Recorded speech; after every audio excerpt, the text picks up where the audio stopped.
Bom, te passo a palavra, mas mostrando aqui um vídeo que eu quero usar para, mais uma vez, acrescentar na notícia, porque depois dessa reunião aí do Trump com a OTAN, seja lá qual fim isso levou de fato, porque nós não sabemos, só o que o Trump diz sobre isso, uma deputada da Espanha, e agora a gente vai falar da Espanha aqui, gente, eu acho que a gente pouquíssimas vezes citou a Espanha nesse ambiente geopolítico, mas uma deputada da Espanha que após a OTAN e a ONU passarem por tudo isso, principalmente em Davos, ela fez uma fala muito enfática, criticando a OTAN, e nós trouxemos esse vídeo aqui para poder repercutir, porque a gente vai mostrar isso e depois mostrar o novo navio de guerra aí da Espanha, porque a gente já viu aqui França, Reino Unido, Alemanha, todo mundo se voltando para uma possível guerra, aumentando investimento, mas a Espanha ainda não estava nesse rol de assuntos e agora está. Mano, Walter,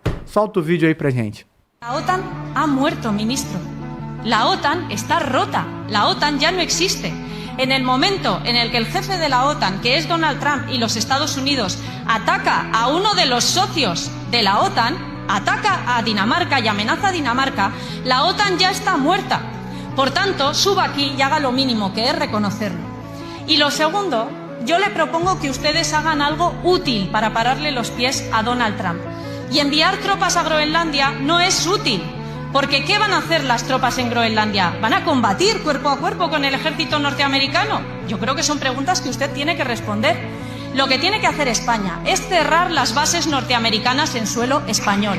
Lo que tiene que hacer la Unión Europea es cerrar todas las bases norteamericanas y aislar internacionalmente a Donald Trump. A OTAN. Rubão, o que você acha de uma fala como essa? A OTAN, a Espanha é pouco expressiva, até ali na OTAN, até na União Europeia, quando você compara com quem de fato são os primeiros países. Mas já fala... repercutiu aí em várias línguas diferentes. O vídeo, inclusive, o original, não sei o original, mas pelo menos um deles, que tem legenda ali em inglês, com a fala exatamente como está aí, mas com a legenda em inglês, passou aí de 60 milhões, ou seja, 60 milhões é gente demais. E o que você achou aí dessa fala, Romão? Bem, eu não dei minha opinião, você não perguntou a minha opinião sobre a Groenlândia, né? Sim, sobre a Groenlândia também, fica à vontade, é porque eu só estou acrescentando essa parte aí na notícia. Isso daí é uma posição interna e faz parte da democracia. Tá? Como eu falei, eu defendo a autodeterminação dos povos. Ela é deputada na Espanha, ela é deputada do mercado comum europeu, tá? Que eles trabalham em bloco. E tanto é que eles têm um congresso europeu e tem um congresso em cada país. Existe congresso europeu. E ela deu a opinião dela sobre a OTAN. A OTAN realmente, a partir desse momento aí, oficialmente está morta. A partir do momento em que um país da OTAN hostiliza de alguma forma ou afronta o grupo da OTAN, há uma incongruência. A partir do momento em que você parte da premissa que alguém ameaça um dos membros da OTAN. Quando você ameaça um dos membros da OTAN, a partir do artigo 5º do próprio Estatuto de Criação da OTAN, os outros países são solidários a esse país em sua defesa. Ocorre que o ataque está sendo feito por um membro da OTAN. Quando aconteceu isso, saco roto, o saco rasgou. Não tem mais como. A quebra de confiança numa aliança totalmente militar é o primeiro e o último elo da corrente. Acabou, rompeu, acabou. A OTAN está morta. O Putin matou a OTAN. O Putin matou a Europa, e isso daí é fato. E o grande trunfo, porque é o seguinte, a OTAN não cedeu a Groenlândia, a Dinamarca não cedeu a Groenlândia. Existem vários países, inclusive aliados históricos dos Estados Unidos, que dizem não, como a Alemanha e Inglaterra, e até França. A França tem uma história muito fraterna com os Estados Unidos, ao ponto de que a Estátua da Liberdade é um presente do povo francês ao povo americano. A Louisiana foi vendida a preço de banana para eles. Quando o Texas se insurgiu para a sua liberdade, em 1835, quem apoiou o Texas foram os Estados Unidos e a França. Então, existe uma história entre eles muito, muito profunda e longa. Então, é o seguinte, esses países são contra. Mas o grande aliado nessa história toda foi Vladimir Putin. Lavrov veio a público e mandou a seguinte frase, mais ou menos. Se a gente for falar o seguinte, se a gente for falar normal é o seguinte, dane-se vocês para lá, o problema é de vocês. Como eu sempre falei desde o primeiro dia, para a Rússia não muda nada a Groenlândia sendo da Dinamarca, que é da OTAN, sendo da Alemanha, que é da OTAN, sendo dos Estados Unidos, que é da OTAN. Qualquer coisa nesse sentido, dane-se. A posição da Rússia é extremamente confortável no Ártico. São 24 bases, 50 navios quebra-gelo e a única frota do mundo de navios quebra-gelo nucleares. São 8 navios nucleares quebra-gelo. Eles conseguem quebrar até 3 metros de gelo. São, portanto, os Estados Unidos, por exemplo, tem 2 ou 3 navios. Tanto é que ele estava querendo comprar da Finlândia, que tem acho que aproximadamente 15, mas todos eles diesel. Então, o que acontece? O Lavrov, a própria Rússia, falou assim, vocês querem comprar? Inclusive, o Lavrov foi extremamente irônico, falou assim, bem, nós vendemos o Alasca para vocês por tantos milhões, corrigindo daqui para lá. 500 milhões está muito bem pago. Mas para fazer uma coisa melhor, quase 1 bilhão. E falou, vocês que se virem para lá, vocês são OTAN, vocês sempre foram o outro lado, eu não estou preocupado com vocês. E, efetivamente, precisa de 20 anos para chegar no ponto que a Rússia tem hoje no Ártico. São 24 bases no Ártico, uma frota de navios quebra-gelo imensa, a maior que existe no planeta, são 50, eu acho que 50 ou 50 e poucos navios quebra-gelo, e 8 deles nucleares. São os únicos navios nucleares quebra-gelo que existe no planeta. E o que ele fez foi devolver. Olha, tá aí, vocês que se virem para lá, como eu falei desde o começo. Para a Rússia, da onde ela olha para a Groenlândia, no Ártico, ela vê uma bandeira da OTAN, que hoje é mais perniciosa para a Rússia do que a própria bandeira dos Estados Unidos. Porque o que há nos Estados Unidos que as pessoas não levam em consideração é que, por exemplo, há um respeito muito grande, de lado a lado, pelo potencial que cada um tem. Então, o que acontece? É mais ou menos 2 caras que se respeitam, mas um tem um irmão mais novo folgado, que acaba botando o outro em furada. Essa é a Europa. A Europa é muito arrogante, prepotente com a Rússia, enfrentando a Rússia em tudo quanto é coisa. Você vê Lituânia, Letônia, aquilo ali não desrespeitando, mas militarmente, aquilo ali é Alagoas e Sergipe, militarmente falando. São 2 paizinhos desse tamanho, 2 porcarias, e ficam britando aí, parece que vão enfrentar a Rússia e invadir a Rússia. Você vê países europeus falando com a Rússia num tom de voz que parece que são os tais. Então, eles falam alto com a Rússia. Já os Estados Unidos não, porque sabe mais ou menos o limite. Opa, aqui também está na minha altura. Tá? Aqui é onde a gente tem tudo a perder. Aqui que a gente tem que tomar cuidado, o respeito tem que ser mútuo. Porque a realidade é essa. Por mais que alguém fantasie, o burro é essa a realidade. Mas já a Europa, como é o protegido, aproveita para tirar onda. Como eu falei, aquele irmão menor que você tem, que vai na rua falar, meu irmão vai vir aqui te dar uma coça. E eles são arrogantes. Então, para a Rússia, tanto faz que a Groenlândia seja da OTAN ou dos Estados Unidos. Para a Rússia, que tem um território imenso, que não tem ainda, nem nos próximos 50 anos ela vai chegar a ocupar e explorar 50% do seu território, ela tem muito para se preocupar dentro de casa.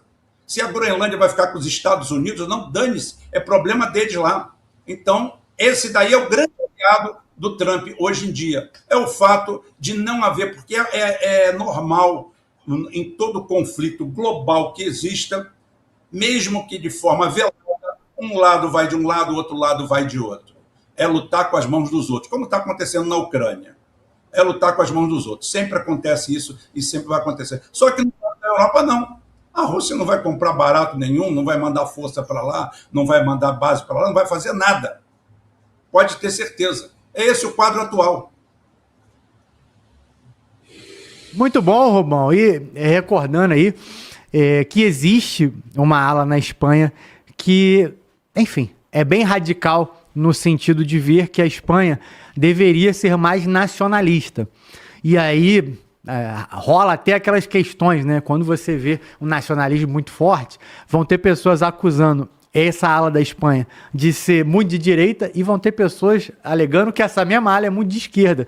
Porque quando você é nacionalista nesse nível, como essa menina que falou aí, você quer uma Espanha forte, é o que ela quer. Como você vê, por exemplo, o Putin querendo uma Rússia forte, como você vê o Trump querendo os Estados Unidos forte.